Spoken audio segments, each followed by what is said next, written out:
I want to walk you through an experience of discovery I had while playing around with square numbers.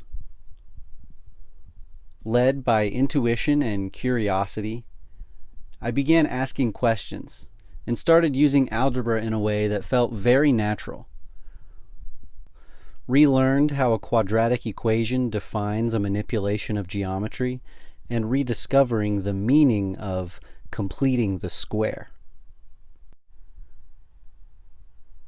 I must have been absent the day this was taught in middle school because the simple algebra and geometry I'm going to show you came as a complete surprise to me. But first, some background. Square numbers belong to a category of numbers called figurate numbers. Figurate numbers are geometrical arrangements that represent some quantity or a series of quantities. There are triangular numbers, like the tetractys of the Pythagoreans, which is an equilateral triangle composed of 10 dots, which is also an easy way to remember the ratios of the simplest musical harmonics, but that's a different video. There are also oblong numbers, pentagonal numbers, and a multitude of other figurate numbers with increasing dimension. But what I want to focus on is both my favorite and probably the most popular figurate number, the square number. Square numbers have been useful to human beings for at least the last 4,000 years. Remains of Babylonian clay tablets demonstrate square numbers and the quadratic equations they imply being used for surveying land, which makes me go, oh, that makes perfect sense. If I want a bigger field upon which to do my ancient agriculture, how can I know how much more land is how much more bigger? Comparing the sizes of square numbers was essentially the idea I was playing around with just the other day. First, I drew geometric representations of the square numbers and their symbolic counterparts from 1 to 10. I looked at the set of squares for a while, and then curiosity led me to asking a couple of questions. The question I'll focus on in this video is, what is the combination of a selected square and the next biggest square in the sequence of numbers? At this point, I was strictly visualizing solutions to this question, using the geometrical forms. To get from one square to the next biggest square, I recognized that I could take the square I have, add a line of little squares equal in length to the big square, to both one horizontal and one vertical side of the square, and then add a single little square up in the corner, and there's my next biggest square. This completion of a square would reveal itself again in more mathematical terms, but not before I crunched some numbers. I grabbed my graphing calculator and did the only thing I know how to do: arithmetic with a few exponents.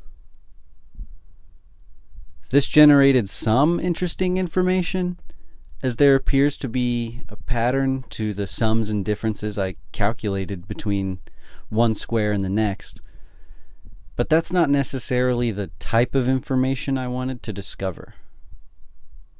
I appreciate interesting facts like square numbers are the sums of the odd numbers preceding them, and that the square of an even number is always even.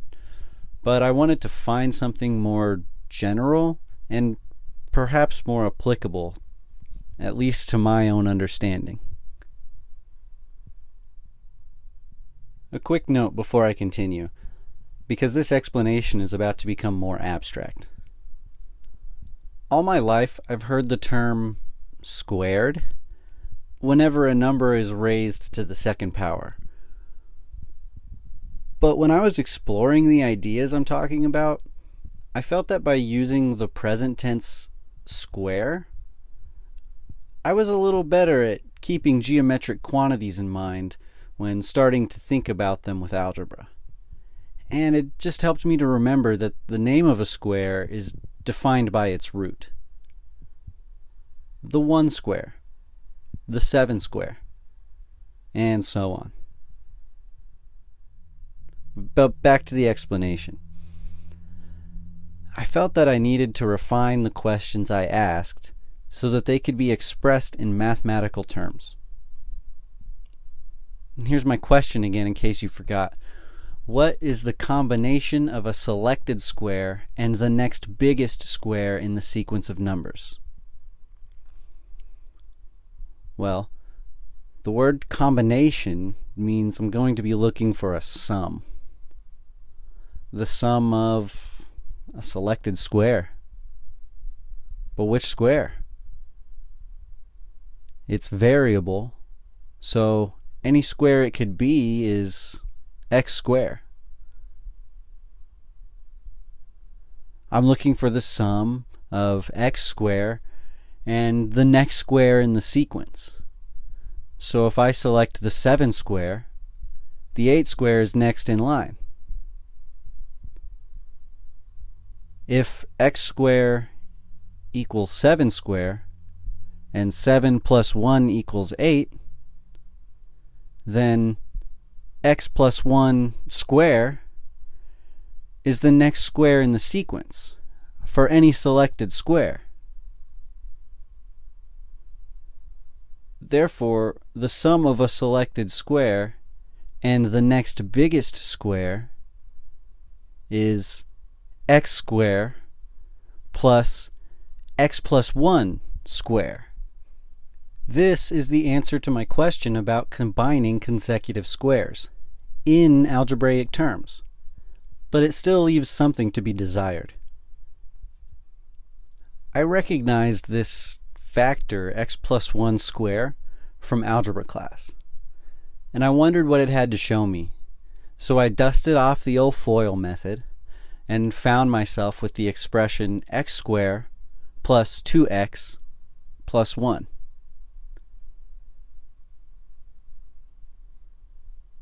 After having spent so much time looking at the drawings of the square numbers I had and trying to compute them geometrically in my head, this expression explained itself to me as clear as day. It is a more specific way of describing a square 1 unit larger than x squared. Take the square you have, add 2 lines of squares equal to the root of the square, and add 1. X squared plus 2x plus 1 equals the next biggest square. Now all you need to do is add this to the original square, and there you have it. The sum of a given square and the next biggest square. And that pretty much sums it up. I realize this is nothing new, and it merely scratches the surface of the method of completing the square and understanding algebra. It was just such an interesting and, a reassuring experience that you can just on a whim sit down with an idea, a pencil and paper, and just start playing around and trying to make sense of things, make sense of what you're thinking in mathematical terms. It just really shows you that math is willing to reveal something to you if you poke it with a stick just right. And please, if you have anything to say that might help me and anyone else in understanding the topics I described or to go deeper, please feel free to shout it out.